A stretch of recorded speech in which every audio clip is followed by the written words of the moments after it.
ഞാൻ 2-3 ദിവസമായി ശ്രദ്ധിക്കുന്നു. നിനക്ക് എന്നെ കാണുമ്പോ ഒരേ ഇളക്കം. എത്ര വയസ്സായി ചേച്ചിക്ക്? എത്ര വയസ്സായി? എനിക്ക് 10-38 വയസ്സ്. 38 വയസ്സൊന്നും കള്ളം പറയാൻ ഒരു നാണമില്ല ചേച്ചി. ചേച്ചി കണ്ട സത്യം പറഞ്ഞാൽ 20 വയസ്സാ പറഞ്ഞു. സത്യം ഞാൻ ഒരു സത്യം പറയട്ടാ, ഇവിടുത്തെ അണ്ണൻ ഉള്ളതുകൊണ്ടാണ് ഞാൻ പറയാത്തത്. അണ്ണൻ കാണാൻ ഇപ്പോൾ ചേച്ചി ഞാൻ കണ്ടിരുന്നെങ്കിൽ ഞാൻ കിട്ടിയാണ് ചേച്ചി. ഓ ഇനി പറഞ്ഞിട്ടെന്നാ അങ്ങനെ വിധി അങ്ങനെ കഴിഞ്ഞിട്ടൊന്നുമല്ല. നമ്മൾ വിചാരിച്ച പല പ്ലാനും പദ്ധതിയും നടക്കും. എന്ത് പദ്ധതി? ഈ തുറപ്പായിട്ട്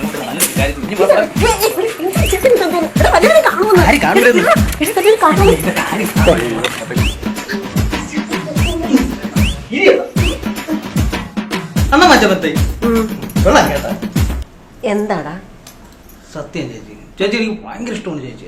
പോടാ കള്ളം. കള്ളോ? കള്ളൊന്നും അല്ല. സത്യം പറഞ്ഞ ചേച്ചി ഇവിടെ കല്യാണം കഴിച്ച് വന്നില്ലേ, ആ സമയം തൊട്ട് എന്റെ ഹൃദയത്തിലാണ് ചേച്ചി. സംശയം ഉണ്ടല്ലേ? നെഞ്ചിൽ വെച്ച് വെക്കണം. ഉണ്ടാ ഇടിക്കണുണ്ടാ? ഇടിക്കുന്നില്ല, തുറക്കുന്നുണ്ട്. നെഞ്ചാ? അല്ല ഗേറ്റ് തുറക്കുന്ന സൗണ്ട് കേൾക്കുന്നു. എടാ നീ ഇവിടെ ഇരിക്കും, ഞാൻ പോയി നോക്കിട്ട് വരാം.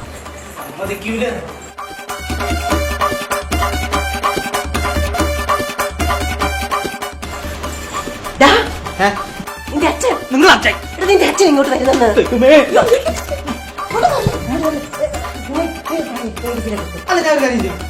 അങ്ങനെ ഇങ്ങോട്ട് വന്നാ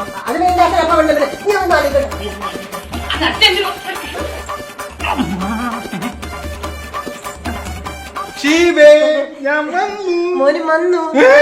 അല്ല അല്ല മോൻ വന്നോന്ന്. അങ്ങനെ എന്താ ഈ നേരത്തെ?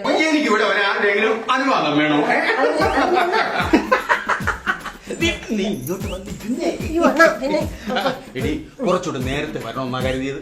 ഞാൻ ഇറങ്ങാൻ തുടങ്ങിയപ്പോ എന്റെ ഒരു തലതെറിച്ച മോനുണ്ടല്ലോ, നിനക്കറിയാലോ അവന്റെ സ്വഭാവം. അയ്യോ അച്ഛൻ എവിടെ പോണു, എന്തിനു പോണു, എന്ത് കാര്യം സാധിക്കാൻ പോണു. ഇത് കേട്ടപ്പോ എനിക്ക് ചൊറിഞ്ഞു പറഞ്ഞുകൊണ്ട് വന്നു. ഞാൻ പറഞ്ഞു നീ നിന്റെ പാട് നോക്കിപ്പോടാന്ന് പറഞ്ഞു. ഇപ്പൊ എവിടെയെങ്കിലും പോയി തന്നിക്കൊണ്ടിരിക്കും. ഞാൻ ഇങ്ങോട്ട് ഇറങ്ങാൻ നേരത്തെ എന്റെ പെണ്ണും പിള്ളയുടെ ചോദ്യം അടുത്തത്, നിങ്ങൾ എവിടെ പോണ പരീക്ഷയാന്ന്. അപ്പൊ ഞാൻ പറഞ്ഞു വാഴത്തോപ്പ് പോയി ഒരു കൊല കെട്ടിക്കൊണ്ട് വരട്ടെന്ന്. അപ്പൊ ഇതായിരുന്നല്ലേ അച്ഛന്റെ വാഴപ്പണ?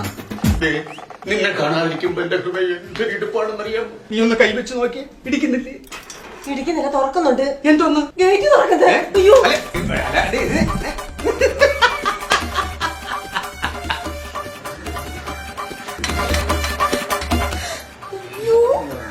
എന്തു ഭംഗി നിന്നെ കാണാൻ. അവനെന്തിനാണ് ഇങ്ങോട്ട് വരണം? ഞാൻ ഇനി എങ്ങോട്ട് പോകും? എവിടെ പോയി വിളിക്കും? അടിയിലാണ് ചാക്കറ്റ് എടുത്തിട്ടില്ല. എന്നെ തന്നിട്ടല്ലേ, ഇനിമേൽ ഞാൻ ഇങ്ങോട്ട് വരത്തില്ല. നിങ്ങളിത് പിടിച്ചേ. എന്തിന് ഇത് പിടി. നിങ്ങൾ ഇതുമായിട്ട് മുറ്റത്തോട്ടിറങ്ങിയിട്ട് ദേഷ്യപ്പെട്ട് പറയണം, ഇവിടെ ആയതുകൊണ്ട് കൊള്ളാം, വേറെ എവിടെയെങ്കിലും ആയിരുന്നെങ്കിൽ എന്ന് പറയണം. നിങ്ങൾ അങ്ങനെ പറഞ്ഞാച്ചാ മതി. എങ്ങനെ പറയണം? ഇവിടെ ആയതുകൊണ്ട് കൊള്ളാം, വേറെ എവിടെയെങ്കിലും ആയിരുന്നെങ്കിൽ എന്ന് മനസ്സിലായോ? അങ്ങനെ നിങ്ങൾ ദേഷ്യപ്പെട്ട് പറയണം. ദേഷ്യപ്പെട്ട് പറയണം. ദേഷ്യപ്പെട്ട് പറയണം. ഇവിടെ ആയിരുന്നോണ്ട് കൊള്ളാം, വേറെ എവിടെയെങ്കിലും ആയിരുന്നെങ്കിൽ. ദേഷ്യപ്പെട്ട് പറയണം. ഇവിടെ ആയിരുന്നെങ്കിൽ.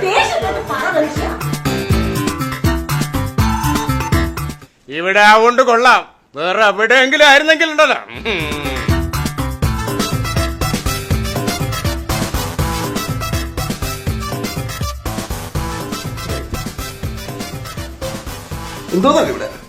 അത് പിന്നെ അവരച്ഛനും മോനും കൂടെ എന്തോ പറഞ്ഞൊന്ന് വഴക്കുണ്ടാക്കി. അയാള് കമ്പെടുത്ത് അടിച്ച് ഓടിച്ച് ആ ചെറുക്കൻ ഓടി വന്ന് നമ്മുടെ കട്ടിലിന്റെ കീഴെ കയറിയിരിക്കും. നിന്റെ അച്ഛൻ പോയി